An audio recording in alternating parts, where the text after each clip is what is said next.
ఒసేయ్ చార్లీ, అది అత్తగారికి తీసుకొచ్చిన చేప. ఇప్పుడది వండకపోతే మా ఇద్దరిని చంపేస్తుందే. మర్యాదగా ఇవ్వవే. ఇప్పుడు మీ అత్తకి మీరు ఏ వంట చేసి పెట్టక్కర్లే. ఏదో ఒక హోటల్లోనా ఆర్డర్ చేసేయండి. శుభ్రంగా తినేసి సాయంత్రం 6 వరకు పడుకుంటుంది ఆ బండది. ఒసేయ్ చార్లీ, ఎంత పని చేశావే.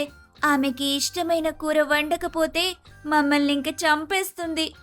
ఒసేయ్ చార్లీ, నిన్ను అనవసరంగా ఇంటికి తీసుకొచ్చుకున్నాం. ఇప్పుడు మా ఇద్దరిని ఇంట్లో ఇరికించావు. ఆమె మమ్మల్ని రాక్షసిలాగా కాల్చుకు తింటుంది. ఫుడ్ ఆర్డర్ పెట్టడానికి కూడా మా దగ్గర డబ్బులు లేవు చార్లీ. ఇదేటమ్మా వీళ్ళు మరీ మెంటలోలాగా ఉన్నారు. అత్త అత్త కుక్క చేప ఎత్తుకెళ్ళిపోయింది, ఈ వంకాయో ఈ కాకరకాయో తిని అత్త అని అంటే సరిపోద్ది కదా. వాళ్ళ అత్త దగ్గర భయపడిపోయి బెక్కి బెక్కి ఏడుస్తాను రా వీళ్ళు బస్సు తప్పిపోయిన ఏడుపులు అని చార్లీ తిట్టుకుంటూ ఉండగా